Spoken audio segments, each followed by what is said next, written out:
Good. All right, good evening, everybody. Thank you for joining us for our annual Senior Financial Aid Information Session and then our College Information Session. Evan Miller, one of the school counselors here, so nice to meet some of you guys in person, and for everyone joining us online, thank you. Should you have any questions during the presentation tonight, you can email shannon, SHANNON, @rhinec.org, and we will address those at the end of the presentation, or for those here in person, at the end, we will take some questions here as well.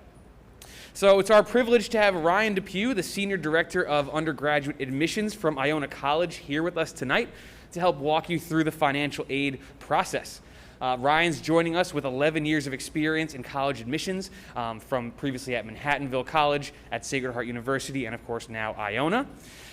Ryan works closely with the financial aid offices and has a lot of great information for you tonight, so we're excited to have him. So please join me in welcoming Ryan Depew. Well, thank you, Evan. I wasn't aware that Evan was going to hit my LinkedIn page this evening, but thank you so much for the introduction. I appreciate it. Folks, my name is Ryan Depew. I'm a Director of Admissions at Iona College. Tonight, I'm here to speak with everybody about financial aid and assistance. Really, I'm here to talk about the money. I will try my very best to make this conversation fun. Financial aid tends to be the most dry aspect of the college search process, evidenced by the fact that I have 2 young ones at home, and when I want to put them to sleep at night, I usually tell them stories about financial aid. Knocks them out every time. But tonight, we're going to talk about financial aid. And I want you to engage with me as I go through the slide deck, ask questions if you have any. Tonight, I'm here to help reduce some of the anxieties that you and your families might have about the financial aid process in the college search. In my experience, when families are going through the college process, the cost of the attendance, the bill they receive, or the foreseeable bill they receive, is usually the aspect of the college search that scares people the most, okay? And I think ultimately a lot of that fear comes from a place of just not knowing what the process looks like or what you can do through the process to maximize what you possibly can earn from each respective institution, okay? So tonight, I'm going to go through those things. If you have questions, raise your hand. This is the most interesting format I've ever seen in my professional career. I feel like we're about to take the SAT today. I know. This is fantastic. But ask questions. We're going to keep this lively. So ultimately, I'm going to start with this slide right here. If there's any one thing that I hope that you take away from tonight's presentation, from tonight's conversation, it is this slide, because this is ultimately the best piece of advice that I can give each one of you and your families. At one point in the not too distant future, I would like you to sit down with your student, your family, possibly your school counselor, if you're working with a consultant, maybe the consultant, and have a good, honest conversation about what everyone's expectations are through the process. Ultimately, one of the worst things I hear in my career that I think really hurts families is they don't plan enough. They don't plan far enough ahead of time. Ultimately, the worst thing you could absolutely say is, we'll figure it out when we get there. No, now's the time as you're working with your junior or working with your senior, they're sitting down, have conversations, even with your spouse. What does it look like? What kind of monthly payments can we afford? Are we looking at loans? What does that look like? How much can we take out? Etc. Just having those conversations, and similarly, having conversations with your student can be so beneficial. And I think ultimately, communication is one of the biggest challenges between families in the college search process. So I'd encourage families to sit down and just have that conversation, because one day or another, you're going to have it, one way or the other. Whether it's when you're sitting in front of a bill in the middle of the summer and you realize that you just can't afford that college and you have to tell your student, or you're having that conversation far, far ahead of time. But let's just talk about financial aid. Everybody loves to talk about financial aid. This is the interactive part of the conversation today. What is financial aid? Anybody want to raise your hand? Just kind of shout it out. Financial aid, what is it? There's no wrong answers, by the way.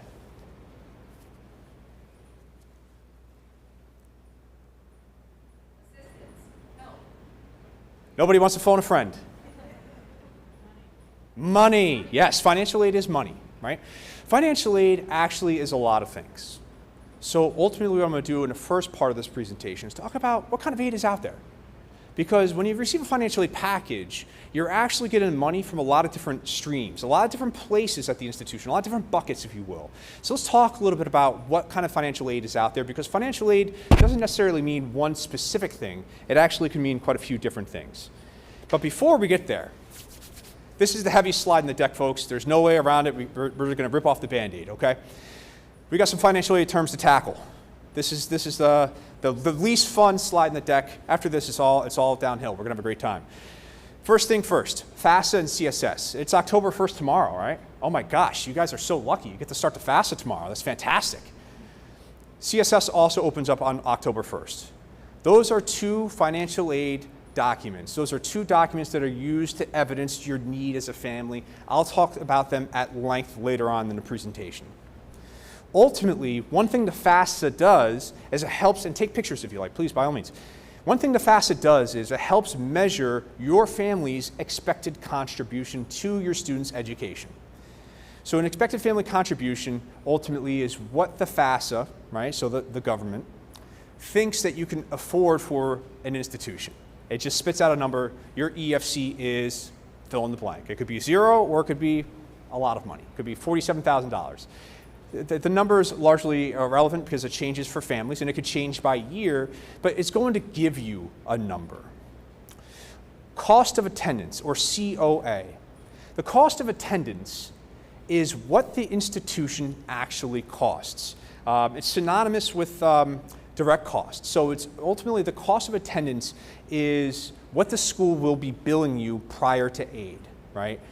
So for private schools in the Northeast, you're probably looking at a cost of attendance roughly with tuition, room, board fees, and the works, around $60,000 for just a total cost of attendance, i.e. sticker price, right? That's your COA. You also have something called family financial need. And your need is simply the cost of attendance minus your EFC. So how much it costs to go there, how much the FAFSA thinks that you could afford for the institution. That's going to demonstrate what kind of need, that gap right there. That's going to be what the institution identifies as what your need is. There's also something called a net price. That's going to be your total cost of attendance, right? The cost of attendance minus the total package in your financial aid award statement. So everything minus the cost of attendance equals your net price. So sometimes those financial aid packages cover the whole freight. Gone. Yes, that's what we want. We want the goodbye, bye bill. We want the whole thing to go away, right? But you want to remember the net price is actually what you're going to pay, right? Your direct cost is the bill amount, simply what the institution's going to bill you. That's your direct cost to the institution. It could be divided into semesters or trimesters, but whatever it is, the direct cost is how much that institution costs to go there. Whereas institutions have something called indirect costs, right?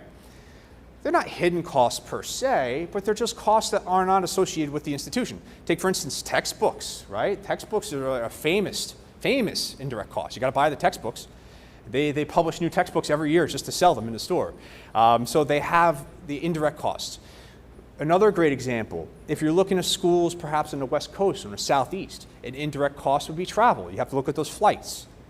So as you're factoring in the cost of going to school, you want to make sure that you add in things like, how much does it cost to fly to Florida? How much does it cost to fly to Florida during peak times of the year? Because remember, you're going to be traveling during Thanksgiving and Christmas and all that fun stuff. So what does that really look like? And you can always factor that into your what you'll be paying for school.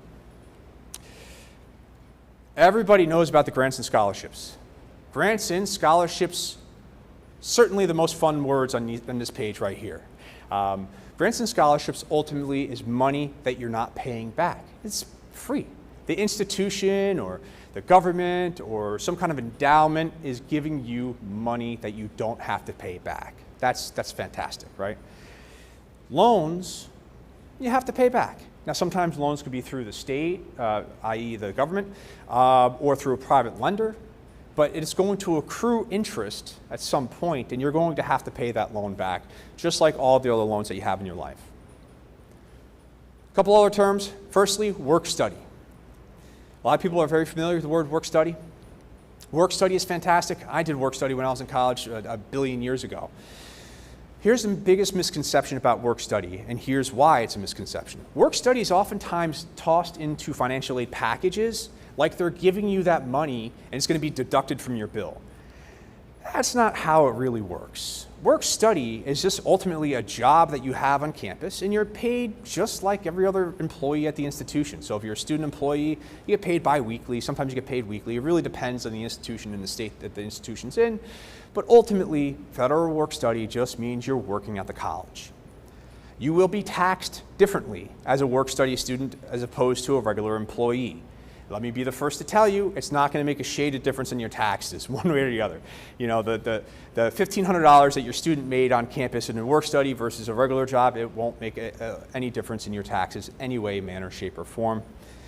The final term I want to cover before we really get into it this evening is I want to take an opportunity to talk about full need colleges. Now, there's colleges out there that will pay the difference, whatever the student's gap is, whatever the family's financial need that's identified, the college will pay the difference. Now, there are not many schools out there. There's probably 100 and change, give or take, schools out there that would be identified as full need schools. You can always connect with your school counseling office to find out which schools do meet full need. Usually the large national research institution, the Ivies, et cetera, they usually meet full need for families who demonstrate it. But you do want to make sure that if you're looking at those institutions, some of those full need schools will still tuck in federal loans into the student's package. So the student is still accruing loans in their 4 years in the undergraduate, even though their need is being met in full by the institution. So you can always talk with your school counseling office about a little bit more, but there are full need colleges out there that will offset the cost of attendance for students. Any questions so far? Fantastic. Please, by all means. I'm going to come a little closer just so I can hear you.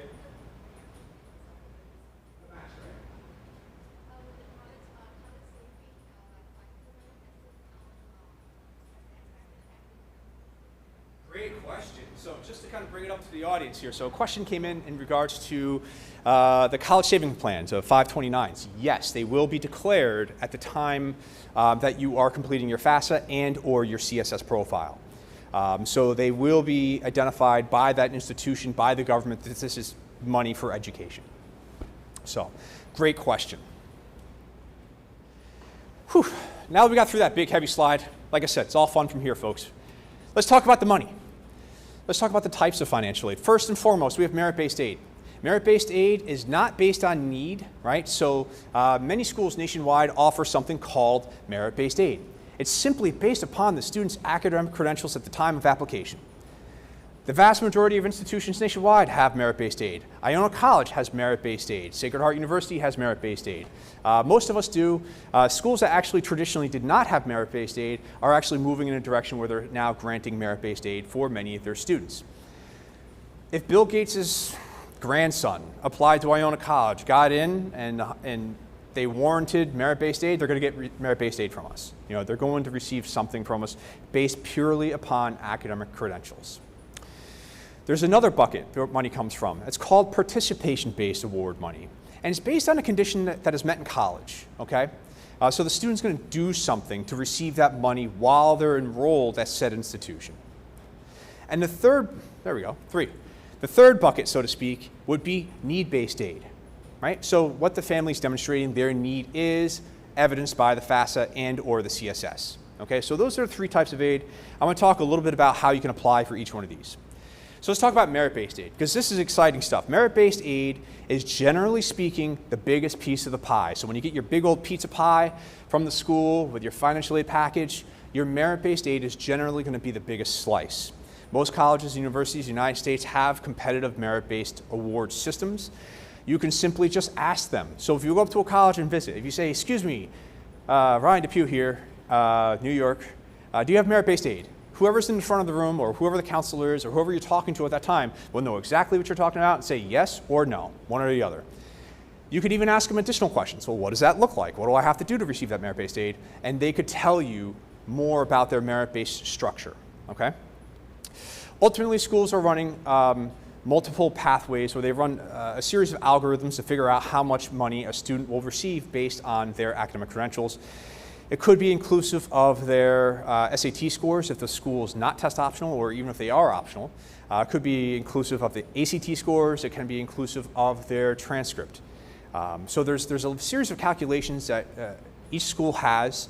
To be absolutely frank, every school guards their secret to how they kind of come up with and recalculate student GPAs pretty closely. Ultimately, at the end of the day, they're just putting the transcript and or SAT scores into an algorithm, and it spits out a number at us. One of the biggest things, though, when it comes to a piece of advice, when it comes to merit-based aid, most institutions automatically consider you and your student for merit-based aid just by applying. It's a beautiful thing, right? That said, you got to pay attention to the deadlines. There are institutions out there that will take your application when it's late, but they'll say, sorry, Charlie, you're not going to get the merit-based aid packages, right? So you just want to make sure as you go through the application process that you pay very close attention to the deadlines that respective school has for their applications, because it could have some ties to the merit-based system at that specific institution.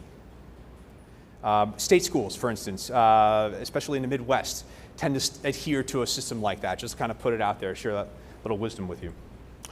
Let's talk about applying for participation grants and awards. So these things could be numerous, could be inclusive of Division I or II athletics, right? If you play Division I basketball, you get a scholarship, right? Football, lacrosse, etc. You could receive anywhere between, no money for athletic participation, and sometimes you receive a full scholarship for athletic participation. But there are also awards based on community service, residential status, so you'll see institutions offer competitive-based awards for students to attract them to live on campus. You'll see a lot of honors programs nationwide will have a stipend that's associated with it, so they're in the honors program, but you also receive money for being in the honors program. And then you also see a lot of specialty academic programs. National Science Foundation, NSF, they have some really great scholarships out there for students who do specialized study at the undergraduate level. There's endowed awards. Sometimes at a specific school they'll have awards that are endowed by alumni, so alumni awards. So these things tend to be pretty, they're out there. There's a number of them. But you have to do something at the school while you're enrolled to continue to receive that money. So just take, for instance, we say the honors program. If you enroll in the honors program and receive the award, that's great. You leave the honors program, you're also simultaneously leaving the award behind, okay? So that's something that is very important to remember when working with these type of awards. A couple other things, there's a potential for an application and or essay and or audition, right? It could be numerous. The best piece of advice is every school that you're looking at, every college and university out there, they're going to have an admissions counselor on staff that works with students from RINEC. Find out who that person is and contact them about opportunities that are out there for participation-based awards and what that application process looks like, because they each could have their own respective deadlines as well. Let's talk about applying for need-based aid. We have the two documents. You have the FAFSA, the free application for federal student aid. Like I said, tomorrow is a great day. You can pour yourself a glass of wine, starting the FAFSA. It'll be a lovely evening. And then similarly, the CSS Profile also opens up tomorrow as well. But let's talk a little bit about those documents and what they are. So October 1 is your start date. Beautiful thing about both of these documents is that you can start, you can save, you can start, you can save. You don't have to do the entire document in one stretch. You can simply just start, keep moving, and save, and just kind of go through that process. Ultimately, one thing that's important to remember is, for the families out there, you're going to use the previous fiscal year's stuff. So the taxes you've already received that are already completed, you're going to use those tax documents. And for the students in the room, I generally encourage families to be a part of this process. There are parts in the college process that I really encourage the students to own. This usually isn't one of them. I don't know how much your student knows about your income and your expenses and such, but usually it's best that the family sits down and at least assists the student through the process of completing the FAFSA. Now, I do got to say, I got a step-by-step. This is, if you want to take a picture of something, take a picture of this slide. This is the easiest breakdown I can give you of what the FAFSA is step-by-step. Ultimately, the FAFSA gets a bad rap, folks. I got to tell you, I remember when I was going through college, the FAFSA really was quite arduous. It really took a lot of effort to do the FAFSA. These days, it really has become significantly easier. There's even something called, if you look at number 7, there's an IRS data retrieval tool. So there's a tool built into the FAFSA that reaches into your tax records, pulls out what it wants, and just dumps that money right into your FAFSA, or not the money, but the values. Really making the process significantly easier, okay? I'll talk about in a few moments about the FAFSA, timelines, but I can tell you this now, folks. I have families who call me up. After you do the FAFSA once or twice, it gets a lot easier. They'll call me up as a student's junior year. They're like, hey, Ryan, I did the FAFSA in 12 and a half minutes, man. You know, it really does become a lot easier, and I think oftentimes we're really kind of scared and kind of put off by the FAFSA because it does ask us questions about our taxes, about our income.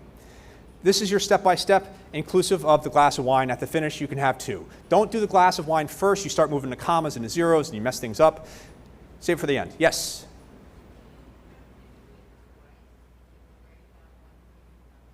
Oh, good question. So the question was, you have to do it twice if you already have one student in college. The answer is yes. Every student has to do their own FAFSA.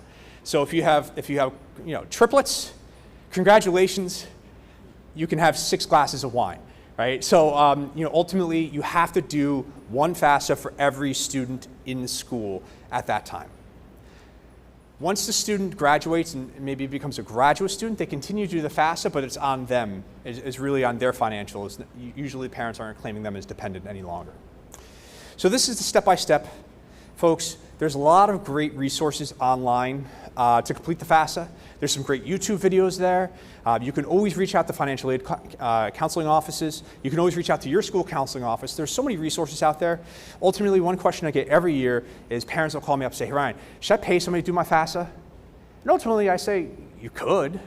You know, if that's your prerogative, you're more than welcome to do that. But ultimately, the FAFSA is something that I think every family can do on their own, and they wouldn't necessarily need somebody paid to do it.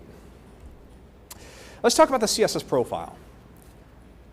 Now, the CSS Profile is a College Board document. So the fantastic people in the world who brought you things like the SAT and advanced placement testing, all those fun things that we do on a Saturday afternoon, they're the same people who also bring you the CSS Profile. Now, CSS Profile is a document that is used at probably about 250 to 300 schools nationwide.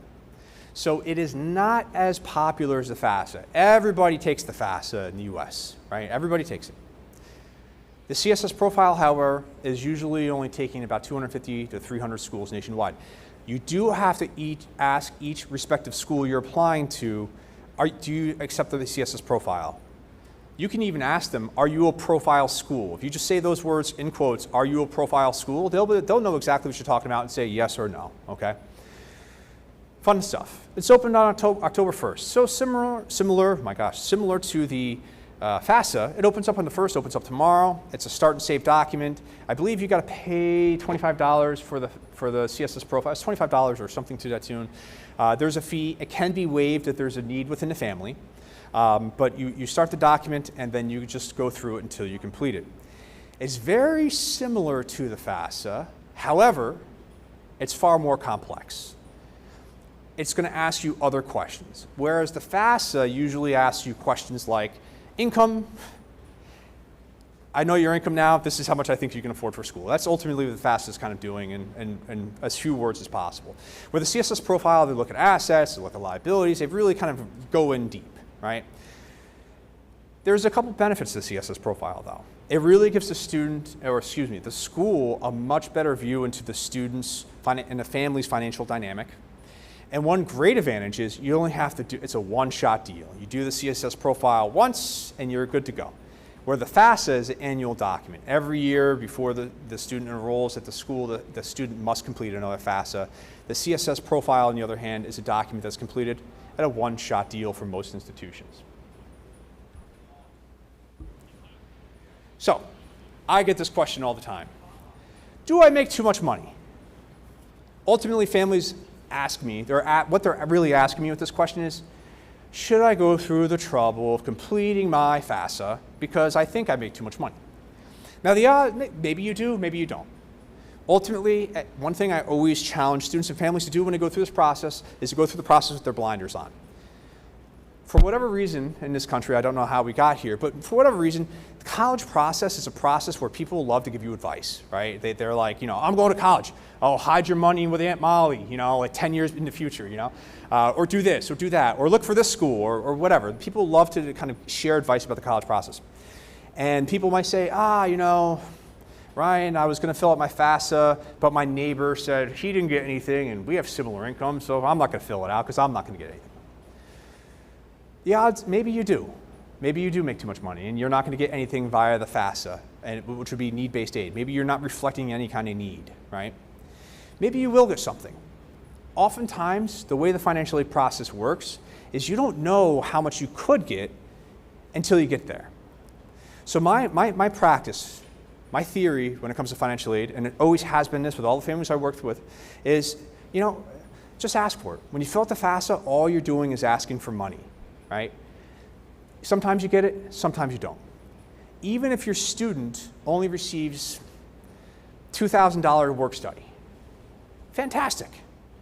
You got a job application, paid $2,000 for half an hour worth of work, right?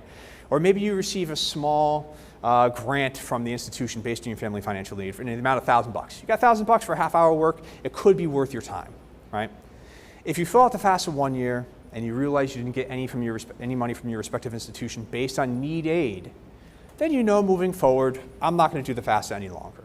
However, I strongly encourage families to ask for the money because you don't know what you could get until you ask for it, okay? There's a process in the financial aid, the world, that's called verification. It's a very scary word. Ultimately, at the end of the day, when the student decides on what institution they're going to attend, right, that financial aid office has to go through portions and populations of the enrolled students to verify what they actually said in their FAFSA is true, right? The government just makes every institution do this as a matter of practice. So ultimately, some families might be going through this process and they get a nice little letter in the mail that says you're now being, you're being requested for verification. It sounds very scary. Ultimately, they're just going to ask you for additional documents to prove everything that you said happened in the FAFSA actually happens in the FAFSA. So that's all verification means. I wanted to tuck it into this conversation because I think that's a very scary thing when it happens to a lot of families. When a financial aid office calls and says, we need you to prove it all. They feel like they're being audited, so that they get kind of put off. Ultimately, they're just proving everything's true in the FAFSA. I oftentimes get this question, folks, can I negotiate? I love this question. I think it's risen in popularity in the past few years. Ultimately, I know there's a lot of consultants out there that work and kind of teach people to work through the financial aid process. And it certainly made the New York Times several times over. Ultimately, you can and you cannot negotiate. It really depends on the institution. So the answer is yes or no. I'm going to speak as kind of broadly as I can. Most institutions will entertain something called a financial aid appeal, and I'll talk about appeals in just a few short minutes. But whenever you receive your financial aid package, right, you can contact that financial aid office and say, I was, looking for a little bit more. I think you may have overlooked something. The other people I applied to, they saw it, and I got way more money from them. So you can have that conversation, and perhaps not as many words, and certainly much more delicately than I just said right now. But you can have that conversation with financial aid offices about your financial aid package to see if you can appeal. Some institutions will receive it very gladly and give you money. Sometimes they'll do it right on the phone with you. Other times they put you through a more formalized process. Other times they just say, no, you really have our best offer.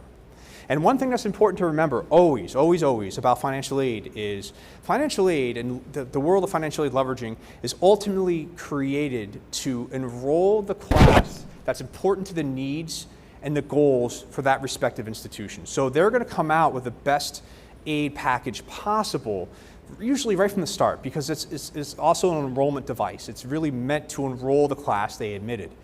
But you can go back to them and say, I'm looking for a little bit more. I'm looking for amount X more. And this is why I think I could get a little bit more from you folks. Speaking of appeals, there's a few different things that are important to remember. There's different types of appeals. Sometimes you can appeal your merit-based package and say, Show me some love, guys. Show me some love. My kid, he's a rocket scientist. My kid cured cancer.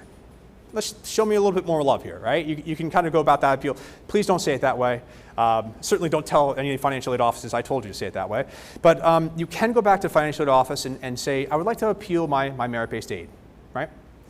There are also something called special circumstances and discretion or financial aid office discretionary appeals.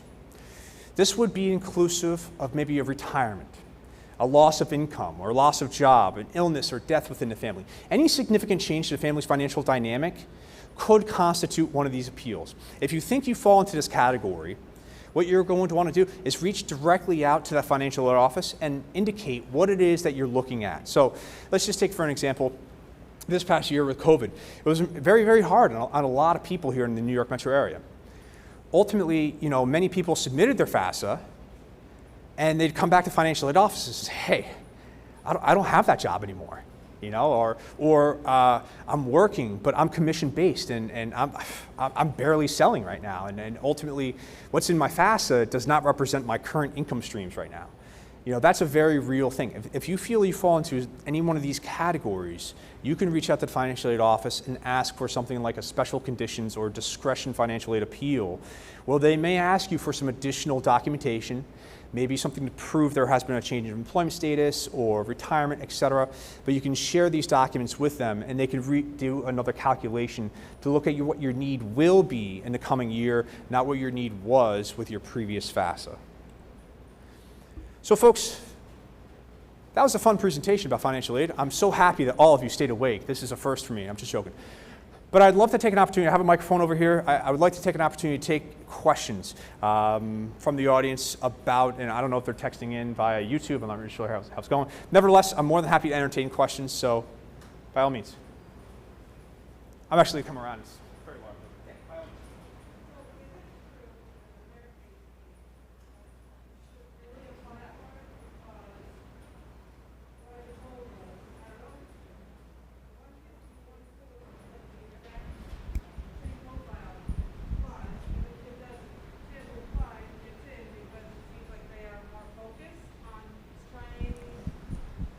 Got a microphone. That's great. There you go. Oh, you're making me start again? Everyone wants to hear it. No, it's okay. She's doing really well, folks, right? Okay. Okay. So the question is about the merit-based aid. I've heard, and I'm not sure if it's true, that two different kids with the same grades going to whatever school, if the one kid applies and the other kid doesn't, the kid who applies gets in because it seems like they are far more focused on trying to achieve. Is that true? Do you always try to? So ultimately, great question. So I just want to kind of phrase it back to you, make sure I caught it correctly. So you're asking, is there perhaps a percentage change in admit rates for students who apply for aid versus students who don't? Ultimately, I think that's very dependent on each specific institution. However, I can tell you at the end of the day, it generally doesn't change admit rates. When you're looking at admit rates, merit-based aid, if that institution has merit-based aid, students are oftentimes automatically considered for, right?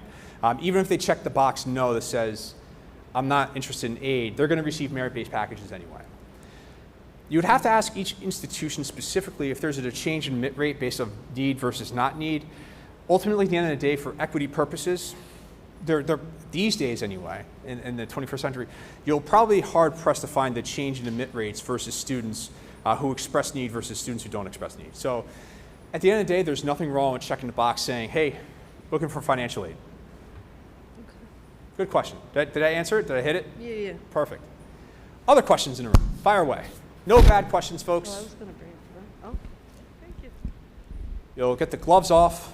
Unsugarcoated truth. Ah, perfect. See, I always get somebody to raise their hand. I love it.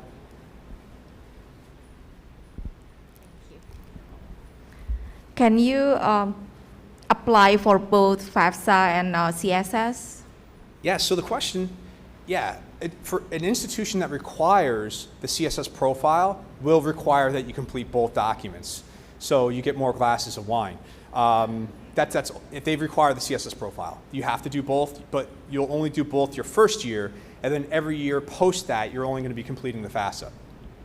Okay, I think I don't understand. So FAFSA and CSS, like the money comes from the same?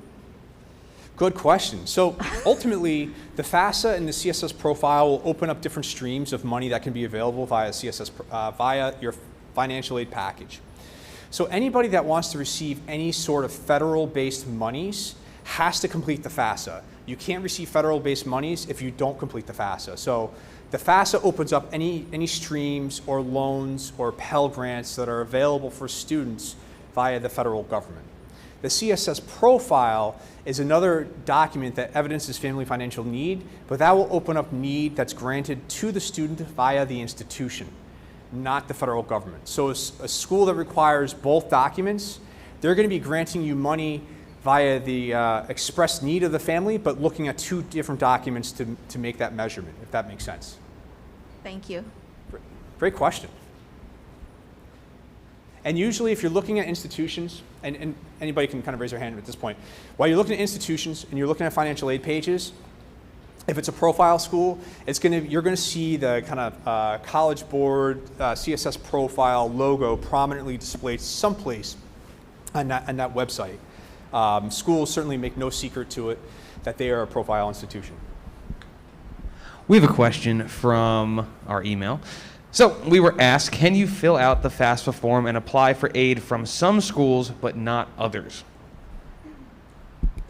So the answer, yeah, can you apply for need-based aid of some schools versus not others? Yes, because what will happen is when you complete the FAFSA, let me just kind of go through here, let me find. What's going to happen is, see step 4 here, you actually list the institutions that you want your FAFSA to go to. So the FAFSA is a document that actually you own, and schools don't have access to it until you send it to them. So if you were so inclined, you certainly could only apply for need-based aid via the FAFSA at some schools, but not others. A common problem you might run into is the FAFSA only has 10 spots, right? So, yay, God bless, your student gets into like a million bajillion schools, which is actually a bigger problem than you probably want to have, but nevertheless. If you get into more than 10 schools, you must send your FAFSA to more than 10 different places, you actually have to go through the process of sending the FAFSA to one specific institution and then deleting them off the FAFSA and putting another school's code in so you can send it to that respective institution. 2 birds, 1 stone.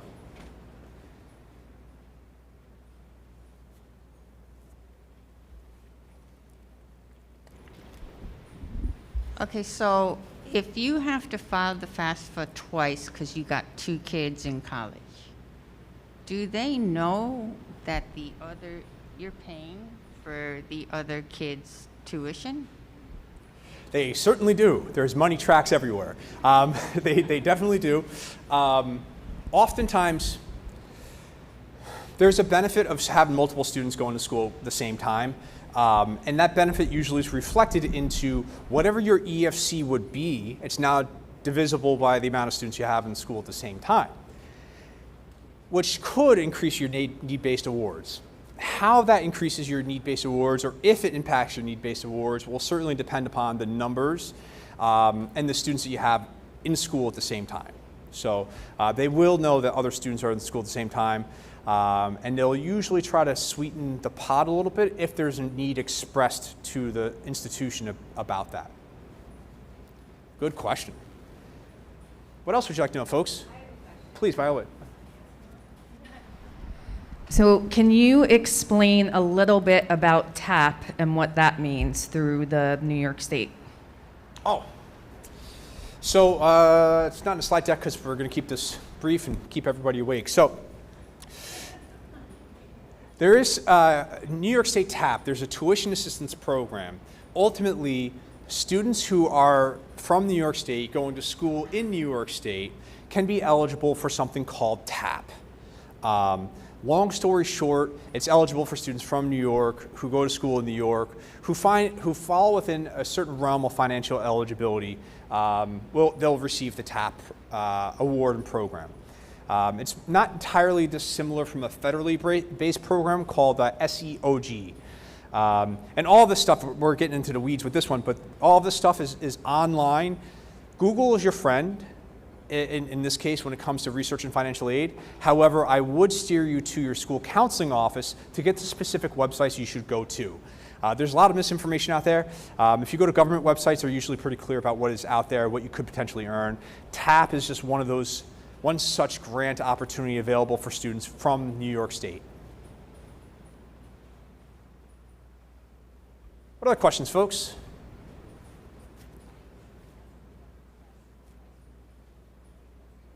Anything online? What is your final words and best advice? Ooh. I already gave my best advice. But final words, ultimately, it comes down to planning, folks. I've worked with a lot of families who've come to my door or come to my colleague's door and said, hey, Ryan, I don't want to owe any money when I leave or my student graduates college. And that's a fantastic goal to have. Ultimately, it comes down to, well, how long have you been saving for? How long have you been planning for? So ultimately, have conversations and plan with your student and family, with your spouse, anybody who's in this process with you. That's one of the best things I could tell you. Another thing is, ultimately, as you go through the process, don't necessarily be put off by schools with a very, very big price tag, okay? i.e. private schools. Because oftentimes at private schools, we have equally as large scholarships and grant opportunities for students to make our education accessible. So at the very beginning of the process, it's very easy to just be really put off and like, oh my gosh, that school costs $65,000 a year to go to. We're just going to cross that off the list right now. Can't handle it. But ultimately, continue to look at that school. Every institution has something called the net price calculator. You can Google school name and net price calculator. It's going to take you to, SEO will take you where you want to go. That's going to give you at least a shot in the dark of what students like your students potentially receive at said institution. So if you type in Iona College net price calculator, you're going to get something. You type in NYU net price calculator, you're going to get to their net price calculator. You enter in a couple of fast facts about your student or their grades, etc., and it's going to give you a shot in the dark. Ultimately, it's a great way to have a starting conversation about what you are all looking for and expecting to pay for school through this process. And that would be the final parting thoughts. Folks, I really appreciate you joining me this evening. It's been a fun presentation. It's actually it's great to see live people. So, thank you so much for joining us. And if you have any questions, you can take one final picture. That's my direct contact information. If and when you have any questions about anything I spoke about this evening, or just questions about the college process in general, it does not have to be specific to Iona College. I am all ears, and I'm very happy to chat with each and every one of you. Take care. Have a good night, folks. All right, thank you, Ryan. Awesome presentation. So for further information on our school counseling page on the Rhinebeck website, we do have a lot of different financial aid resources and links on there. So always be sure to check that out as well. So again, you have any questions, let your counselors know, reach out to us, reach out to Ryan, and we're all set. So we're going to take a little break before the college portion, and thank you all.